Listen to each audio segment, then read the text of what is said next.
Hi, my name's Fiona. I'm a paediatric dentist at the dental school here in Sheffield. I always wanted to be a paediatric dentist. I love working with children. They're funny, they're honest, way too honest sometimes. And it's such a nice job to do where you get to influence their early dental experiences and hopefully have a positive influence on their dental health. Another privilege of being a paediatric dentist is that we get to know the children and their families really well. Lots of them have long-term conditions.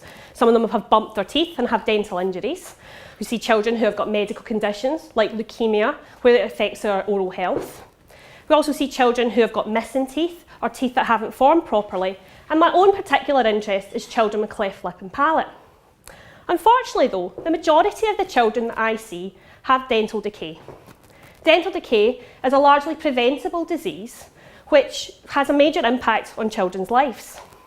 It's been hard to ignore the recent media scrutiny about the state of children's teeth in this country. 36% of 5-year-olds in Sheffield have had dental decay. That's just by the time they're 5. Around 6,500 children in Yorkshire under the age of 10 last year had to go to hospital to have an operation to have their dental decay treated. Sadly, it's the most common reason for children to go to sleep for operations in hospital in the UK. Despite the large number of children who have decayed teeth, we don't really know what they experience. As dental professionals, we tend to focus on pain because that helps us work out how quickly we need to allocate our treatments. But is that the only important question for children? My PhD aimed to answer that question by finding out what children's experiences were of dental decay, and from that to make a questionnaire which would help us understand which of the many treatments we can provide were best for children with decayed teeth. But before I tell you about that, let me first take you back to the beginning of my journey as a paediatric dentist. In 2003, I made the epic journey from Glasgow all the way to Edinburgh. Now, some of you are laughing. For those of you who don't know, that's a journey of less than 50 miles. But culturally, the two cities are poles apart. Honestly, my subsequent moves to Australia and to here in Sheffield have provoked less reaction from my West Coast based friends and family than crossing the Great Scottish East-West Divide.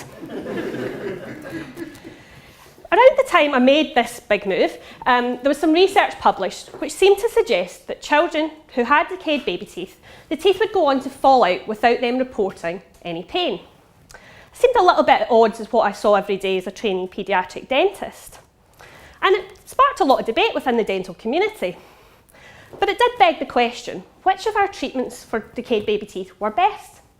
There wasn't a lot of high quality evidence out there, and there was certainly nothing from the child's perspective.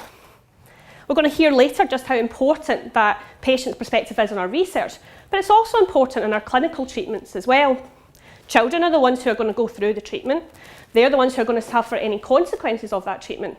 And so it makes sense that we should ask them whether it's actually helped or not. But often what we do is we ask their parents. I'm sure many of you who are parents in the room will know that while you know your child better than anyone else in the world, you don't know always exactly what they're thinking, especially as they get older. So I finished my training in Edinburgh and I moved via Melbourne to Sheffield to start a PhD in 2007. And at that time, a clinical trial was starting to try and answer that question about which of our treatments were best for decayed baby teeth. But the team who were involved in that had found out there wasn't really any way to find out what the children thought and whether the children actually thought they got better after any of these treatments.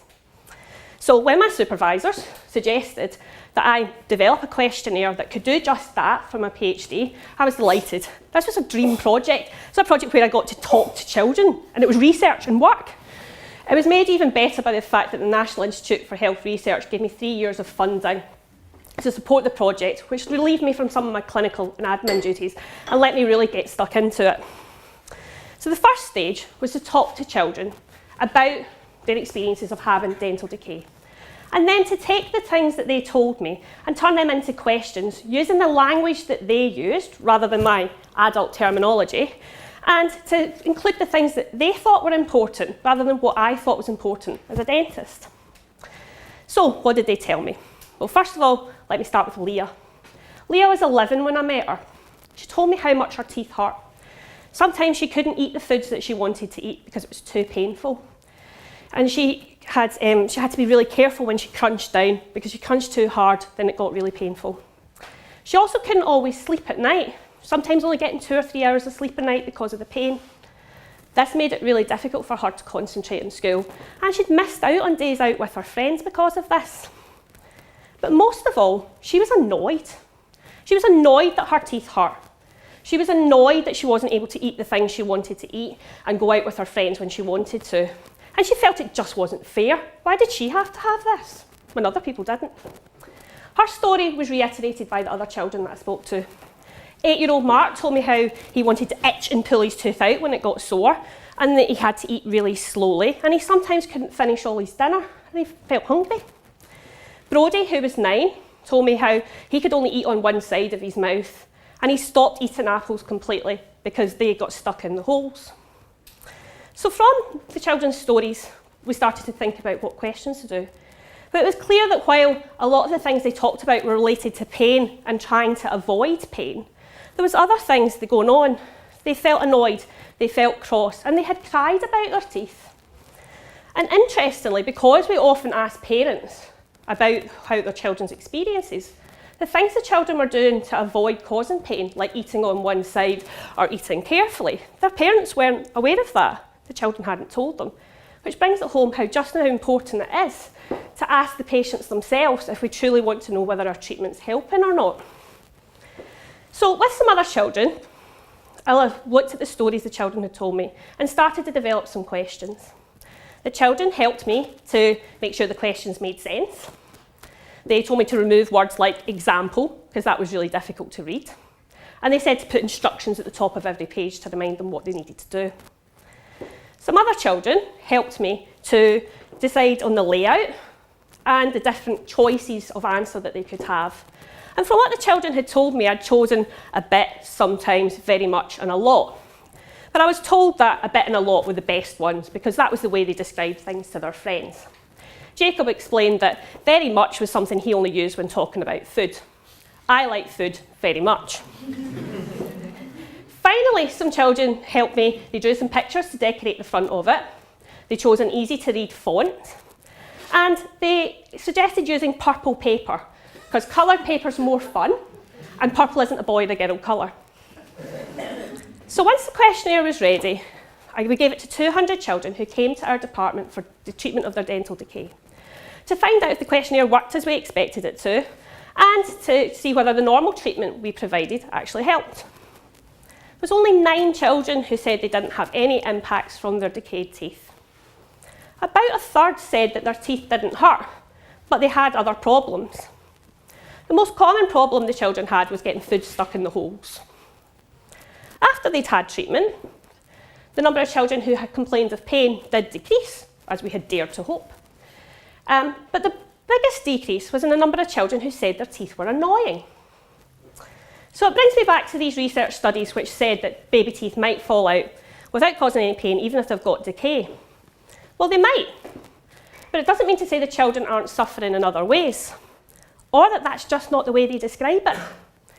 We know that children with chronic dental pain often don't report that. They only report acute flare-ups. We think that's because the children have had the holes in their teeth for many years and they don't know any different. And so perhaps that's why so many children said their teeth were less annoying after treatment, because that's a more accurate reflection of how it feels for them. So what now? Well, we've got a questionnaire that we can now use in clinical trials to try and work out not only which of our treatments are most clinically effective, but most effective from the patient's perspective. The questionnaire is being used in New Zealand in a clinical trial at the moment, and it's being translated from Yorkshire into Dutch. 80% of the children we saw after treatment said that they had got better. They thought their teeth were better after we treated them. So that's brilliant. That's why I wanted to be a paediatric dentist. I wanted to help. Obviously, the other 20%, we need to work out why they weren't so happy, but it was very soon after treatment. And finally, on a personal note, after 18 years of being a dentist, I've finally learned to ask my young patients smarter questions to try and really understand what the effect dental decay is having on their lives and to prescribe my treatment appropriately. I still ask about pain, it's important, but I think there are other questions that tease out and really get to the heart of the matter. And I hope that by sharing my research with other dentists, that we'll start to kind of move away from having our main focus of pain in our research and in our clinical activity, to starting using more child-centred language and a truly holistic approach to understanding and managing the impacts of this ubiquitous disease.